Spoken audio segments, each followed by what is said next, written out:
Elementary educational teacher recruitment বা নিযুক্তি কেতিয়া হ'ব লগতে secondary teacher recruitment কেতিয়া হ'ব আৰু সেই দুটা পইণ্টৰ লগতে আৰু এটা হ'ল নতুন টিচাৰ পোষ্ট ক্ৰিয়েশ্যন কৰা যে হ'ব সেই তিনিটা পইণ্টৰ বিষয়ে আজি আপোনালোকক অৱগত কৰাম বুলি ভিডিঅ'টো বনাইছোঁ আপোনালোকে চাই যাব বুলি মই আশা ৰাখিলোঁ আৰু সাপোৰ্ট কৰিব মোৰ চেনেলটো যাতে আগন্তুক দিনতো এনেকুৱা ভিডিঅ' পাই থাকে এটা কথাটো হ'ল ইতিমধ্যে আমাৰ অসমৰ মাননীয় মুখ্যমন্ত্ৰী ডক্টৰ হিমন্ত বিশ্ব শৰ্মাই নিজৰ ফেচবুক পেজৰ পৰা লাইভ কৰি বা ইউটিউব চেনেলৰ পৰা লাইভ কৰি যোৱাকালি অৱগত কৰালে বা কথাটো জনালে সেই কথাৰ বিষয়ে মই আজি আপোনালোকক জনাম বুলি ভাবিছোঁ কিন্তু কিছুমান কথাত ডাইৰেক্টলি কথা কোৱা হোৱা নাই ইনডাইৰেক্টলি কৈছে সেইটো কি হ'ব পাৰে মানে ডাইৰেক্টলি যদি আমি ভাবোঁ এই বিষয়ে মই এতিয়া কথাটো আপোনালোকক জনাম বুলি ভাবিছোঁ এতিয়া প্ৰথমতে আহক এলিমেণ্টাৰী এডুকেশ্যনেল টিচাৰ ৰিক্ৰুটমেণ্টৰ বিষয়ে এতিয়া কথাটো হ'ল 2024 চনৰ একজেক্টলি মোৰ মনত নাই মাৰ্চ মাহতে আছিলে চাগে এপ্লাই হোৱাটো মাৰ্চ নে এপ্ৰিলত হ'ব লাগে আৰু যিকোনো 2024ত হৈছিলে এপ্লাই গতিকে এইটো আজিলৈকে একো খবৰ নাছিলে কিন্তু কালি যেহেতু আমাৰ মুখ্যমন্ত্ৰী ছাৰে লাইভ আহি তেওঁ জনালে সকলোকে ইয়াত এই ভিডিঅ'ত কোৱা মতে এলপি ইউপি টিচাৰ ৰিক্ৰুটমেণ্টৰ নিযুক্তিটো বহুত সোনকালে হ'ব বুলিহে কৈছে কিন্তু কেতিয়া হ'ব সেইটো মানে চিধাকৈ কোৱা নাই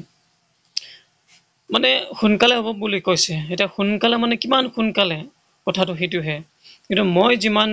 বুজিছো এই ইয়াৰ অৰ্থটো হ'ল এই 2024 চনত নহয় ইয়াৰ ৰিক্ৰুটমেণ্টটো হ'ব 2025 চনৰ জানুৱাৰী মাহত হ'ব গতিকে আপোনালোকৰ দুখৰ বিষয় এইটোৱেই যে 2024 চনৰ ফেব্ৰুৱাৰী মাৰ্চ মাহত আপোনালোকে যিটো এপ্লাই কৰিলে সেই এপ্লাই কৰাৰ ফলাফলটো আপোনালোকে পাব 2025 চনৰ জানুৱাৰী মাহতহে এই কথাটো ডাইৰেক্টলি কোৱা নাই এটা ইনডাইৰেক্টলিহে কৈছে আপোনালোকে এই কথাটো বুজিবলৈ হ'লে এটা ভিডিঅ' ক্লিপটো শুনিব লাগিব চাব লাগিব এইটো মই শুনাম বাৰু এতিয়া কথাটো হ'ল তাৰ পিছত এইটো কথা কোৱাৰ পিছত আকৌ সেকেন্ডাৰী এডুকেশ্যনটো কিন্তু ডাইৰেক্ট ক'লে সেকেন্ডাৰী এডুকেশ্যনৰ ক্ষেত্ৰত কৈছে মাধ্যমৰ ক্ষেত্ৰত কথাটো হ'ল যে এলপি ইউপি ৰিক্ৰুটমেণ্ট হোৱাৰ এমাহ বা দুমাহ পিছত বুলি কৈছে হ'ব বুলি কৈছে বা এমাহ বা দুমাহ বুলি কোৱাৰ অৰ্থটো হ'ল ডাইৰেক্ট আপোনালোকে ভাবিব এইটো হ'ল দুমাহ মানে মাৰ্চ বা এপ্ৰিলত বুলি কৈছে আমাৰ মুখ্যমন্ত্ৰী ছাৰে কৈছে মাৰ্চ বা এপ্ৰিলত বুলি কৈছে মাধ্যমিক বিদ্যালয়ৰ যিবোৰ শিক্ষয়িত্ৰীৰ নিযুক্তি হ'ব সেইটো মাৰ্চ বা এপ্ৰিলত মানে এমাহ বা দুমাহ পিছত বুলি কৈছে মানে এলপি ইউপিৰ এমাহ বা দুমাহ সেইটো হ'ল মাৰ্চ বা এপ্ৰিল তাৰ অৰ্থটো হ'ল ইয়াৰ পৰা আমি বুজি পাওঁ যে এলপি ইউপিৰ নিযুক্তি প্ৰক্ৰিয়াটো হ'ব জানুৱাৰী মাহৰ 2025 চনত হ'ব 2025 চনৰ জানুৱাৰী মাহত গতিকে এই জানুৱাৰী মাহৰ দুমাহ পিছত বুলি যদি আমি কওঁ সেইটো হ'ল এপ্ৰিল বা মাৰ্চত বুলি ক'ব পাৰি আৰু যেনিবা মাৰ্চৰ শেষৰ ফালে হ'ব পাৰে আৰম্ভ গতিকে মাধ্যমিকৰ আৰু এলপি ইউপিৰ টিচাৰ নিযুক্তিৰ ক্ষেত্ৰত মানে টাইমটো আপোনালোকে এতিয়া গম পালে গতিকে আপোনালোকে সাজু হওক এতিয়া আৰু তাৰ পিছত আকৌ এটা কথা কৈছে যে মাধ্যমিক শিক্ষাৰ ক্ষেত্ৰত আজিলৈকে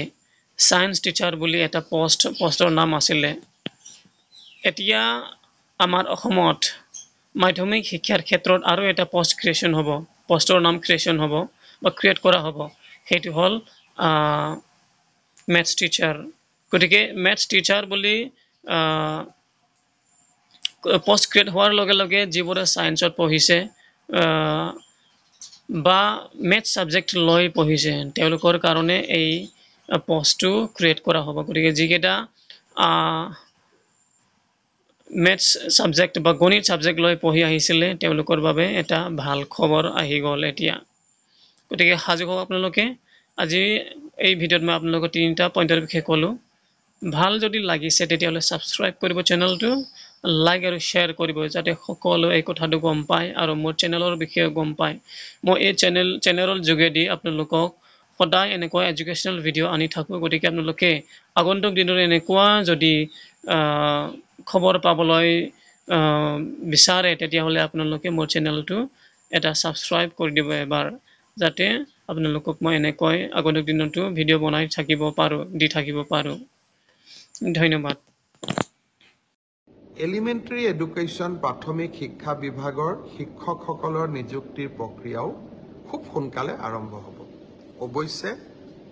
ছেকেণ্ডাৰী এডুকেশ্যনত আমাৰ অকণমান সময় লাগিব, কাৰণ প্ৰথমবাৰৰ বাবে অসমত আমি গ্ৰেজুৱেট টিচাৰ মেথছ বুলি এটা নতুন পদ সৃষ্টি কৰিব খুজিছোঁ। আমাৰ স্কুলবিলাকত, হাইস্কুলবিলাকত ইমান দিনে গ্ৰেজুৱেট টিচাৰ ছায়েন্স আছিলে, মেথছৰ বাবে সুকীয়া শিক্ষক নাছিলে। যোৱা কালি শিক্ষা বিভাগৰ লগত মই বহুত দেৰি বহিছিলোঁ আৰু আমি এটা সিদ্ধান্ত লৈছোঁ যে আমাৰ হাইস্কুলবিলাকত গ্ৰেজুৱেট টিচাৰ মেথছ বুলি এটা সুকীয়া পদ হ'ব লাগে, যাতে গণিতৰ ওপৰত আমি একোজন